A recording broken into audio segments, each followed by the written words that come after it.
మాటలు. ఒకరిని చూసి ఇంకొకటి ఆటవిక ప్రపంచంలో అందరూ కూడా రాక్షసులై ఏ మాదిరిగా రాష్ట్రంలో పరిపాలన సాగుతోందని చెప్పడానికి ఇవన్నీ కూడా నిదర్శనాలు. ఇలాంటి పరిస్థితుల మధ్య రాష్ట్రంలో యుద్ధం జరుగుతూ ఉంది. ఒకవైపున ప్రజల తరపున, మంచి తరపున, ప్రజలకు మంచి చేయాలన్న ఆరాటంతో వైఎస్ఆర్సీపీ ఒకవైపున నిల్చుంటే, మరోవైపున రాష్ట్రాన్ని అన్ని రకాలుగా చెడు చేస్తూ రాష్ట్రాన్ని దోచుకొని తింటున్న తెలుగుదేశం పార్టీ మరో పక్క. ఇక్కడ యుద్ధం జరుగుతూ ఉంది.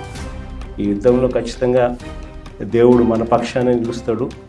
రేపు పొద్దున ఎన్నికలు ఎప్పుడు వచ్చినా ప్రజలు ఫుట్బాల్ దన్నట్టుగా అంతా తెలుగుదేశం పార్టీని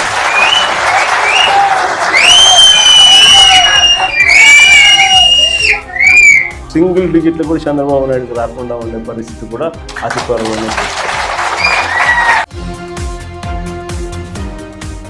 ఏపీ పాలిటిక్స్లో హీట్, ముదిరిన మాటల యుద్ధం. మాజీ సీఎం జగన్మోహన్ రెడ్డి చేసిన కామెంట్స్ ఇప్పుడు సోషల్ మీడియాను షేక్ చేస్తున్నాయి. ఇది కేవలం విమర్శ కాదు, ఒక హెచ్చరిక. ఇది కేవలం రాజకీయం కాదు, ఒక ధర్మయుద్ధం. అసలు ఏపీలో ఏం జరుగుతోంది? జగన్ ఎందుకు అంత ఘాటుగా స్పందించారు? ఫుట్బాల్ ఆటలో తన్నబోయేది ఎవరు? గోల్ కొట్టేది ఎవరు? Let's watch this special story. కురుక్షేత్ర సంగ్రామాన్ని తలపిస్తోంది ఏపీ రాజకీయం. ఒకవైపు అధికార పక్షం, మరోవైపు విపక్షం. కానీ జగన్మోహన్ రెడ్డి మాత్రం దీన్ని ఒక కొత్త కోణంలో చూస్తున్నారు. ఆయన ఏమంటున్నారంటే, ఇది మంచికి చెడుకు మధ్య జరుగుతున్న పోరాటం. ప్రజల పక్షాన నిలబడ్డ మంచి గెలుస్తుందా, లేక వ్యూహాలతో వస్తున్న చెడు పైచేయి సాధిస్తుందా? చూడండి, ఈ విజువల్స్ చూడండి. వైఎస్ జగన్ విజువల్స్ ప్లే అవుతున్నప్పుడు జగన్ మాటల్లో పదును పెరిగింది. ప్రజలే దేవుళ్ళు, వారే తీర్పు ఇస్తారు అని చెబుతూనే టీడీపీపై సెన్సేషనల్ కామెంట్స్ చేశారు. ప్రజలు టీడీపీని ఫుట్బాల్లా ఆడుకుంటారని, తన్ని తరిమేస్తారని ఆయన చేసిన వ్యాఖ్యలు ఇప్పుడు పొలిటికల్ సర్కిల్స్లో చిచ్చు రేపుతున్నాయి.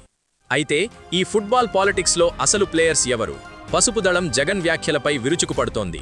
గతం మరచిపోయి మాట్లాడుతున్నారా అంటూ ఎదురుదాడికి దిగుతోంది. దేవుడు ఎవరి పక్షాన ఉంటాడు? ప్రజల తీర్పు ఎలా ఉండబోతోంది? గతంలో ఎన్నడూ లేని విధంగా ఏపీ రాజకీయాలు వ్యక్తిగత దూషణల నుంచి యుద్ధ ప్రకటనల వరకు వెళ్లాయి.